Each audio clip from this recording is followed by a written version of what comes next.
Bismillahirrahmanirrahim. Innal hamdalillah nahmaduhu wa nasta'inuhu wa nastaghfiruh wa na'udzu billahi min shururi anfusina wa min sayyiati a'malina. May yahdihillahu fala mudilla lahu wa may yudlil fala hadiya lahu. Asyhadu an la ilaha illallah wahdahu la syarika lahu wa asyhadu anna Muhammadan 'abduhu wa rasuluh. Addal amanata wa saddaqa birrisalati wa kashafal ghummah wa nasahal ummah wa tarakana 'alal mahajjatil bayda lailuha kanahariha la yazigu anha illa halik. Fasalawatu rabbi wa salamuhu 'alal mab'uuthi rahmatan lil 'alamin basyiran wa nadhira wa da'iyan ila Allah bi'idhnihi wa sirajan munira. Amma ba'du, assalamualaikum warahmatullahi wabarakatuh. Mga masugid naming tagapakinig, mga gilyo naming mga bangsamoro na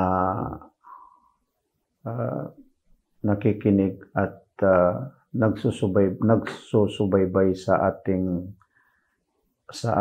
series na lectures na pinamagatang Bangsamoro Religious in National Unity.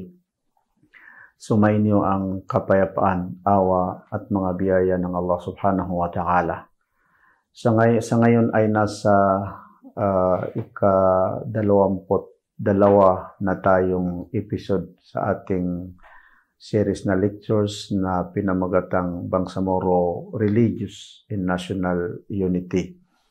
At tuklasin natin mga kapatid, mga gilo naming mga bangsamoro, mga mahal naming mga kapatid, ang 6 na mga karapatan ng isang Muslim sa kapwa niya na Muslim.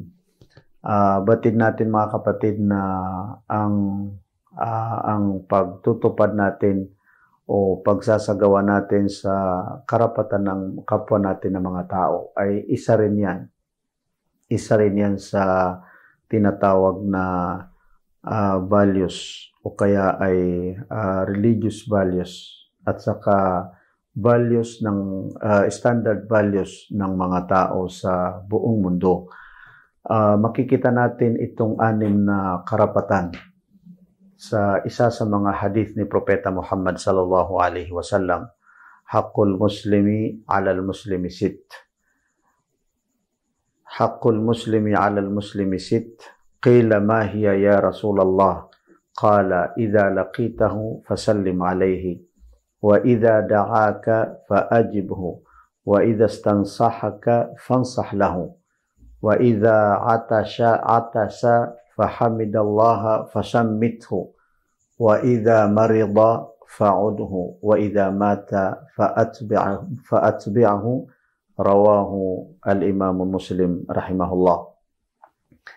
Mga kapatid, sabi ni Propeta Muhammad sallallahu alaihi wasallam, ang karapatan ng Muslim sa kanyang kapwa na Muslim. Ito mga kapatid ay tuklasin natin sapagkat ito ay kinakailangan natin upang sa gayon ay makapagtatag tayo ng pagkakaisa. Bangsamoro, one Bangsamoro, nagkakaisang Bangsamoro, nagkakaisang mga Bangsamoro, mga Musliman at saka hindi mga Muslim.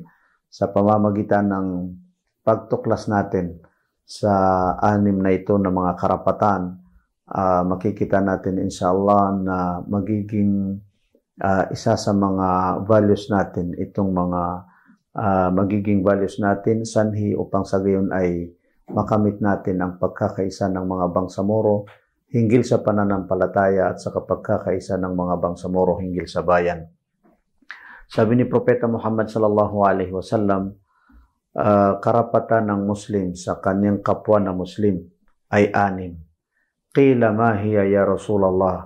Nagtanong ang isa sa mga kasamahan ni Propeta Muhammad sallallahu alaihi wasallam, ano baga iyong 6 na yon na karapatan ng isang Muslim sa kapwa niya na Muslim? Sabi ni Propeta Muhammad sallallahu alaihi wasallam, unang-una, idza laqitahu fasallim alayhi. Kapag makita mo siya o magkita kayo, fasallim alayhi. ay ibigay niyo sa kanya ang tinatawag na salam. So ibig sabihin, magsalam ka sa kanya. Idha laqitahu fasallim alayh. Kapag makita mo siya, magkita kayo sa kapwa mong Muslim, ay ibigay mo sa kanya ang tinatawag na salam. Wa idha da'aka faajibhu. Kapag inimbitahan ka sa mga bagay na hindi bawal, of course, hindi bawal sa ating pananampalatayang Islam, faajibhu ay nararapat na tanggapin ang kanyang pag-imbita o ang kanyang pag-anyaya. Wa idha stansahaka fansah lahu. Kapag humingi sa iyo ng advice, magpa-advise siya sa iyo.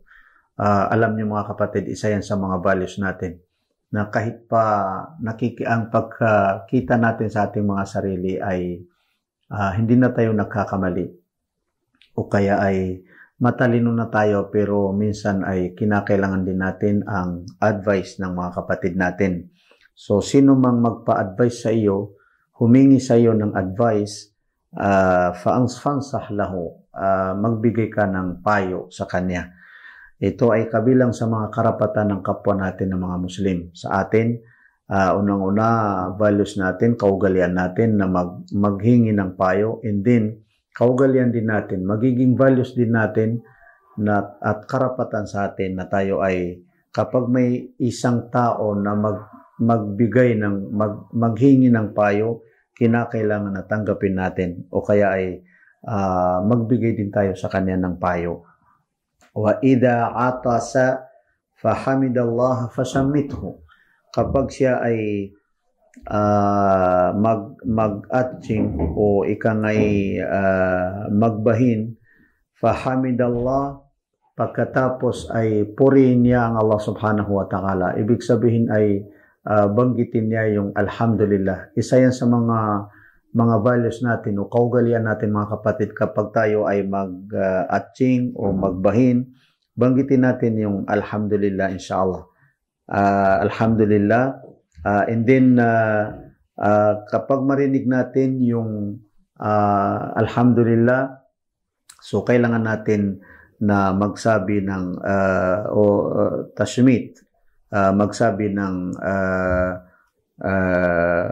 sagutin natin yung kanyang pagsabi ng alhamdulillah, at susunod inshallah sa tatalakay natin kung ano baga itong tinatawag na tashmit o paano natin sagutin ang isang kapatid natin na nag-atching o kaya ay nagbahin. Wa idha marida fa'udhu. Panglima, kapag siya ay magkasakit, ika nga, mayroon siyang maramdaman na masama, fa'udhu ay bisitahin siya. Bisitahin mo siya. Ibig sabihin, isa yan sa mga kaugalian natin, o values natin, ang pagbibisitahan sa isa't isa. Pang-anim mga kapatid, wa idha mata fa'atbi'ahu. Kapag siya ay mamatay, fa'atbi'ahu ay sumunod ka sa kanya. Sumunod ka sa kanya. Sa kanyang pagkamatay, sumunod ka sa kanya. Hindi ibig sabihin na magpakamatay ka, pero kung ano ang ginagawa sa kanya, tumulong ka sa paghahanda para sa kanyang pagkamatay. Hinggil sa lahat ay kapag dalhin siya sa kanyang libingan, ay yun nga ang tinutukoy ni Propeta Muhammad sallallahu alaihi wasallam, sumama ka sa pagdala o kaya ay pagpunta sa kanya doon sa kanyang huling hantungan sa kanyang libingan. Itong hadis ni Propeta Muhammad sallallahu alaihi wasallam, mga gilyo naming mga bangsamoro, ay naiulat at saka isinalaysay ni al-Imam Muslim, kawan siya ng Allah subhanahu wa ta'ala. Ulitin natin mga kapatid itong anim na mga karapatan ng isang Muslim sa kapwa niyang Muslim. Nabanggit natin mga kapatid na unang-una ang tinatawag na salam. Ito mga kapatid ay sa mga unang episode natin nababanggit natin ang kahalagan ng tinatawag na pagsalam. Ito ay napakahalagang bagay upang sa gayon ay makamit natin ang pagkakaisa at maitatag natin ang one bangsamoro, iisang bangsamoro na nagkakaisa. Mayroong isang hadith ni Propeta Muhammad sallallahu alaihi wasallam na sinabing hadith na sahih ni al-Imamul Sheikh Al-Albani rahimahullah. Sabi ni Propeta Muhammad sallallahu alaihi wasallam, "Idza laqiya ar-rajulu akhahu al-muslima falyaqul assalamu alaikum wa rahmatullahi wa barakatuh." So yun palang ibig sabihin ng salam ay ang pagbigkas ng assalamu alaikum wa rahmatullahi wa barakatuh. So kapag mayroon tayong makita, magkita tayo sa kapwa natin na Muslim, ay magsabi tayo ng assalamu alaikum wa rahmatullahi wa barakatuh. At ang isang tao na nagsabi ng assalamu alaikum wa rahmatullahi wa barakatuh, kapag nagsalam sa atin ang kapwa natin, isa yan sa mga values natin, kinakailangan din natin, bagkus ay ayon sa mga pantas sa pilitan, na sagutin natin ng wa alaikumissalam wa rahmatullahi wa barakatuh. Mga giliw namin mga bangsamoro, maaari yung shortcut ng assalamu alaikum, yun lamang. Pero mas mainam na kumplituhin natin ng assalamu alaikum and then wa rahmatullahi and then wa barakatuh. Ano baga ang ibig sabihin ng assalamu alaikum wa rahmatullahi wa barakatuh? Sumainyo ang salam, sumainyo ang kapayapaan, wa rahmatullah, at awa ng Allah subhanahu wa ta'ala, wa barakatuhu, at mga biyaya ng Allah subhanahu wa ta'ala. Kapag magsalam tayo ng taimtim mula sa kalooban natin, pag binigkas natin ng assalamu alaikum wa rahmatullahi wa barakatuhu, so nangangahulugan maging mapayapa, wala tayong maisip, wala tayong may sa puso na masama laban sa kapwa natin na Muslim. Gayon din, wala tayong magawa na masama laban sa kapwa natin na Muslim. Hindi tayo makagawa ng hindi karapat-dapat. Lahat ng mga nakikita natin, tingnan yung mga kapatid, kahit pa yung sa mga daan, mayroon tayong makitang mga hindi maganda para sa mga kapwa natin, mga Muslim man o hindi, kinakailangan na alisin natin sapagkat kabilang yun sa ibig sabihin ng salam ayon sa mga pantas. Mayroong hadith ni Propeta Muhammad sallallahu alaihi wasallam na isinalaysay din ni Muslim rahimahullah. An Abi Barzah radhiyallahu anhu qala, "Qultu ya Nabiy Allah, 'allimni shay'an antafi'u bihi." Qala, "A'zil al-adha an tariqil muslimin." Sabi ni isinalaysay ni Abu Barzah radhiyallahu anhu, kalugdan siya ng Allah subhanahu wa ta'ala. Radiyallahu anhu mga kapatid, panalangin. Ito ay salitang ibig sabihin ay panalangin upang sa gayon ay kalugdan siya ng Allah subhanahu wa ta'ala. Qala qultu ya Nabiy Allah. Si Abu Barzata radiyallahu anhu ay nagtanong sa kay Propeta Muhammad sallallahu alaihi wasallam, "Ya Nabiy Allah, propeta ng Allah subhanahu wa ta'ala." Ibig sabihin ng kanyang tinutukoy ay si Propeta Muhammad sallallahu alaihi wasallam. "Alimni shay'an antafi'u bihi." Ituro mo sa akin ang isang bagay na mapakinabangan ko. Mapakinabangan ko. Isang bagay na mapapakinabangan ko. So sabi ni Propeta Muhammad sallallahu alaihi wasallam, "A'zilil adha an tariqil muslimin." Alisin mo ang masama sa mga daan ng mga Muslim.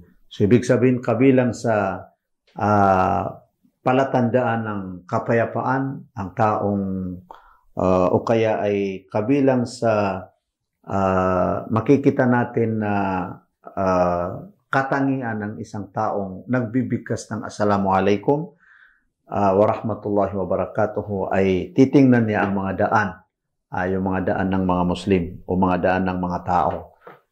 Alisin niya lahat ng mga nakakaabala sa mga daan ng mga tao.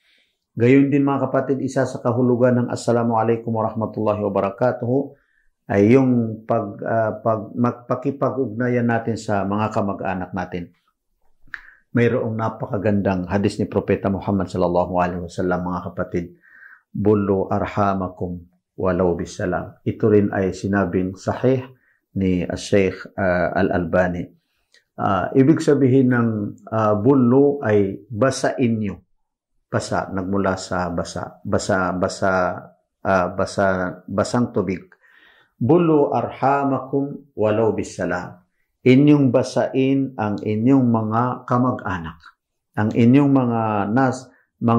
mga sinapupunan, kahit pa sa pamamagitan ng pagsalam. Assalamualaikum warahmatullahi wabarakatuh. So, ibig sabihin, kailangan natin mga kapatid na kahit man minsan ay hindi tayo nagkakasundo o nagkakaiba tayo sa mga kapatid natin, sa mga kamag-anak natin, kailangan natin mga kapatid na kahit pa paano ay kung magkita tayo, bisitahin natin sila at banggitin natin yung Assalamualaikum warahmatullahi wabarakatuh. Mayroon pang sinabi ni ito mga kapatid ay nabanggit din natin sa mga unang episode natin, pero ito ay napakahalaga hinggil sa tinatawag na pakikipag-ugnayan sa kamag-anak. Yaqulul Qurtubi rahimahullah, ittafaqatil millatu ala anna silatar rahimi wajibah wa anna qati'ataha muharramah. Nagkakasundo ang lahat ng relihiyon. Ibig sabihin lahat ng mga Muslim nagkakasundo na ang pakikipag-ugnayan sa sinapupunan, pakikipag-ugnayan sa kamag-anak ay sapilitan. Ibig sabihin ng sapilitan, kung hindi natin may sagawa, paparusahan tayo ng Allah subhanahu wa ta'ala. At kung may sagawa natin, gagantimpalan tayo ng Allah subhanahu wa ta'ala. Wa anna qati'ataha muharrama, at ang pagputol nito, pagputol sa sinapupunan, sa pagkamag-anak ay ipinagbawal ng Allah subhanahu wa ta'ala. Inshallah, ipagpatuloy natin mga giliw naming mga tagapakinig ang pagtatalakay natin sa 6 na mga karapatan ng isang Muslim sa kapwa niya Muslim. Inshallah.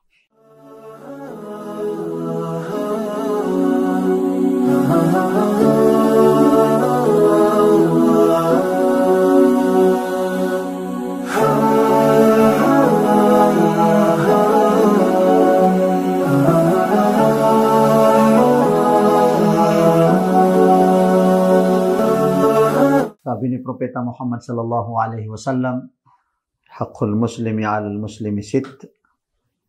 Qila ma hiya ya Rasulullah? Qala idza laqitahu fasallim alayhi. Kapag makita mo ang kapwa mong Muslim, magsalam ka. Kapag sinalam ka, ay sagutin mo ng wa alaikumussalam.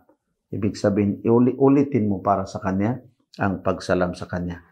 Ikalawa mga kapatid, wa idza da'aka fa'ajibhu. Kapag inimbitahan ka, ay tugunan mo ang kanyang pag-imbita. Isa ito sa napakagandang values natin mga kapatid, mga giliw namin mga bangsamoro.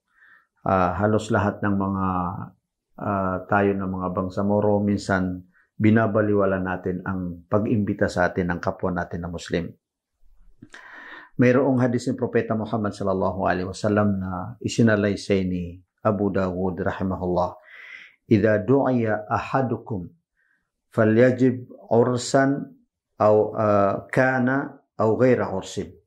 Ibig sabihin kapag inimbita ka o mag-imbita maimbitahan ang isa sa inyo, falyajib, nararapat na tugunan niya ang pag-imbita sa kanya. Ito man ay magiging nang dahil sa kasal, sapagkat nagkasunduan ng mga pantas na sapilitan ang pagtugon sa imbitasyon para sa kasal, kana aw ghayra arsin, kahit pa hindi para sa kasal. Mayroon pang hadith na isa ni Propeta Muhammad sallallahu alaihi wasallam, idza du'iya ahadukum ila al-walimati falyatiha. Kapag inimbitahan ang isa sa inyo sa kanduli o sa pagpakain, pagtitipon na para magsikainan, falyatiha, kailangan sa kanya na puntahan niya. Ibig sabihin, tugunan niya ang imbitasyon sa kanya. Ajibu da'wata idza du'aitum. May malawak na hadis ni Propeta Muhammad sallallahu alaihi wasallam, nasabihan niya, inyong tugunan ang imbitasyon sa inyo, ang imbitasyon sa inyo kapag kayo ay inimbitahan. Mayroong sinabi ni Ibn Qudama sa kanyang aklat na Al-Kafi, kaawan siya ng Allah subhanahu wa ta'ala. Amma sairu da'awati ghairil walimati kada'watil khitani wal ma'dabati fa fi'luha mustahabbun lima fihi min it'ami at-ta'ami wa idhari an-ni'mati wala tajibu al-ijabatu 'alayha.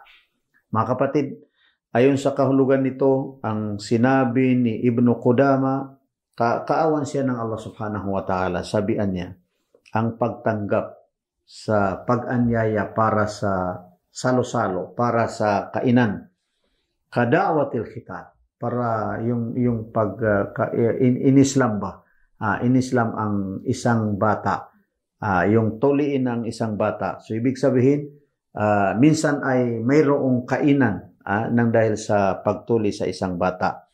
Gayon din ang pagpapakain. Imbitahan ka sa kahit ano ng pagpapakain, basta hindi lang bawal ang ginagawa at saka hindi ang okasyon ay bawal sa pananampalatayang Islam. Fa fi'luha mustahabbun.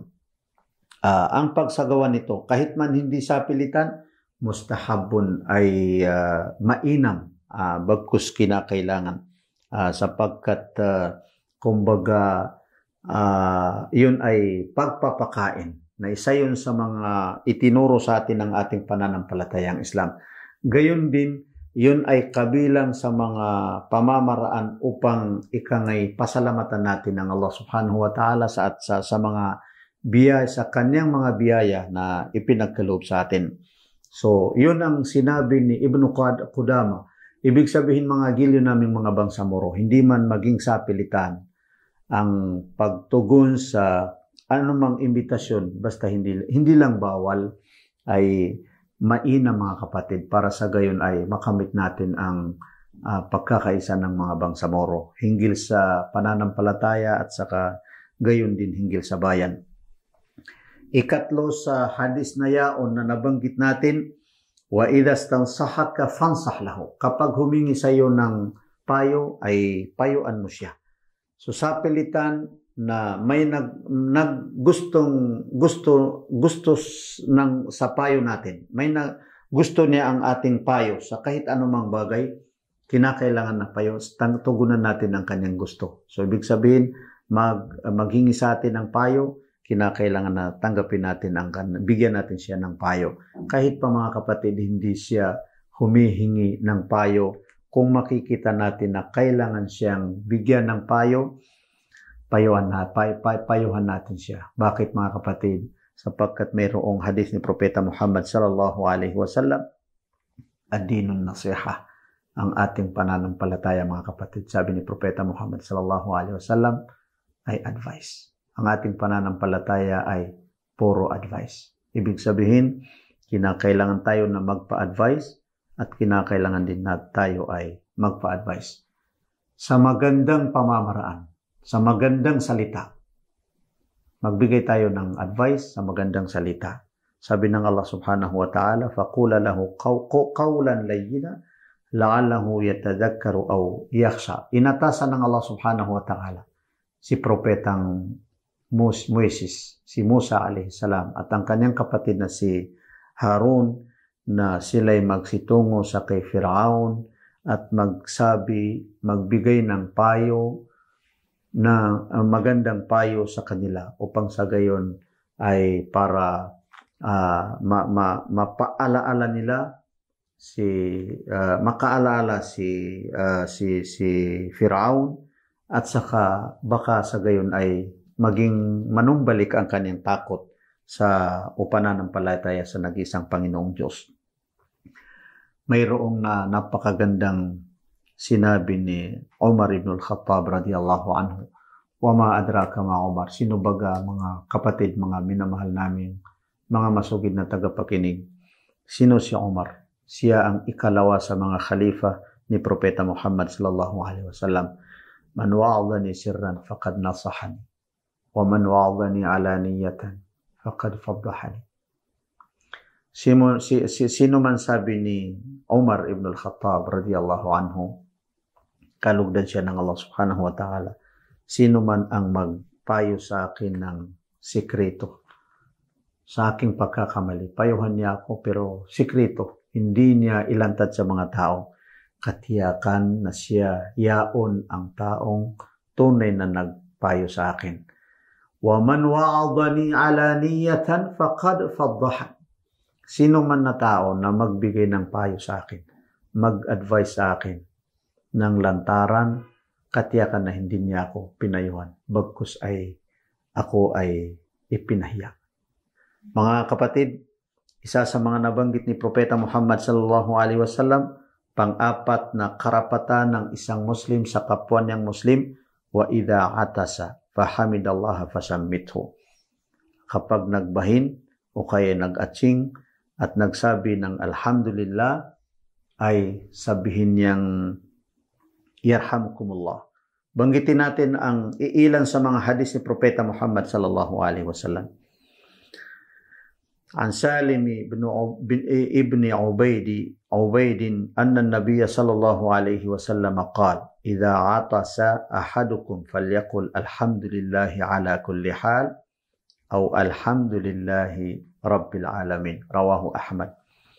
Nagmula na hadith na sa kay Salim ibn Ubayd. Ibig sabihin ang salaysay ay si Salim ibn Ubayd, kalugdan siya ng Allah subhanahu wa ta'ala, na sinabi daw ng propeta ng Allah subhanahu wa ta'ala, kapag magbahin, kapag mag-atsing ang isa sa inyo, nararapat na sabihin niyang alhamdulillahi ala kulli hal, o kaya ay alhamdulillahi rabbil alamin. Dalawa mga kapatid, alhamdulillahi ala kulli hal, yan ang ginagawa ni Abdullah ibn Umar radiyallahu anhu.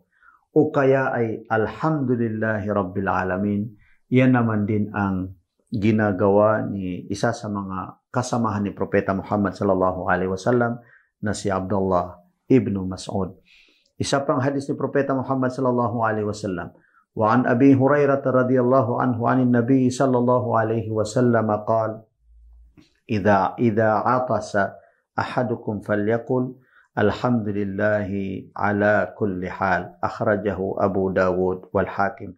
So, lumalabas mga kapatid na kapag ikaw ay magbahin, nararapat na bigkasin mo ang alhamdulillah. Maging values natin mga kapatid. Magbahin tayo, hindi natin lakasan. Hindi lakasan yung pagbabahin natin o sobrahang sadyain na para lakasan ang busis natin. Bagkus ay magsabi tayo ng alhamdulillahi rabbil alamin o kaya ay alhamdulillahi ala kulli hal o kaya ay alhamdulillah. Pagkatapos, kapag marinig natin ang kapwa nating nagbahin at nagsabi ng alhamdulillah o kaya ay alhamdulillahi rabbil alamin o kaya ay alhamdulillahi ala kulli hal, ano mga kapatid ang sasabihin natin? Yarhamukumullah. Yarhamukumullah. Na pagkasunduan ng mga pantas na ang pagsabi ng yarhamukumullah ay ito ay sang-ayon sa batas. Bagkus nakakaiba lang sila na kung baga ito ay sapilitan o kaya ay hindi sapilitan. Ayon sa karamihan sa mga pantas, sabi nila ito ay sapilitan. Bagkus si Al-Imam Shafi'i, ayon sa kanya ay hindi sapilitan. So pero doon sa karamihan sa mga pantas ay sapilitan itong pagsabi ng yarhamukumullah. And then kapag nagsabi ang kapwa sa isa na Muslim sa kapwa niyang Muslim na nagbahin ng yarhamukumullah, ano naman ang sasabihin natin? Ano naman ang sasabihin ng nagbahin? Yahdikumullahu wa yuslihu balakum. Sa tatlong mga kapatid, ang nagbahin, bigkasin niya ang alhamdulillah. Hindi na ang nakarinig, sabihin niya ang yarhamukumullah. And then, bigkasin muli ng sinumang nagbahin o nag-atsing ang yahdikumullahu wa yuslihu balakum. Ito ay mga hadith na isinalaysay ni Al-Imam Al-Bukhari rahimahullah. Mga kapatid, darating tayo sa ikalima na karapatan ng kapwa na Muslim sa isang Muslim. Ang sabi ni Propeta Muhammad sallallahu alaihi wasallam, wa idza marida fa'udhu. Kapag siya nagkasakit, bisitahan mo siya. Pero hindi niya sinabi na fazurhu. Bakit ang sinabi ni Propeta Muhammad sallallahu alaihi wasallam ay fa'udhu? Pero ibig sabihin din ay bisitahin siya. Ano baga, saan nagmula itong fa'udhu? Yung salitang fa'udhu, nagmula sa tinatawag na iyada. Ano ang ibig sabihin ng iyada? Klinik, mga kapatid.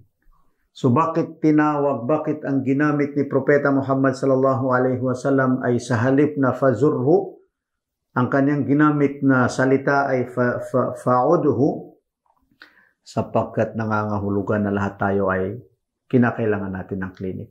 Paulit-ulit tayo nagsisibalikan sa klinik sapagkat lahat tayo ay nakakasakit. Ganyan kahalaga ang pagbisita sa kapwa natin na nagkasakit.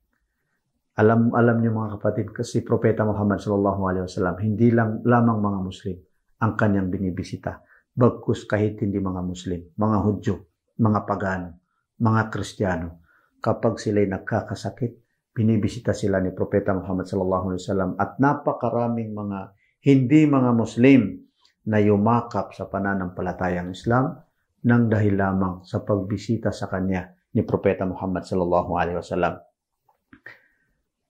Kabilang sa mga pantas ang nagsabi na ang pagbisita sa nagkasakit na kapatid natin ay sapilitan. Kabilang si Al-Imam Al-Bukhari at saka si Ibn Hajar Al-Asqalani at marami pa sa mga pantas na nagsabi na sapilitan ang pagbisita sa kapwa na nagkasakit. Gayon din ang mga karamihan sa mga pantas. Hindi man sapilitan ayon sa kanila, pero sabi nila sunna muakkada, malakas na sunnah, mainam na gawain ayon sa karamihan sa mga pantas. Pinakahuli mga kapatid, sa 6 na karapatan ng Muslim sa kapwa niyang Muslim, itba'u al-mayyit, ay ang pagsunod sa isang namatay.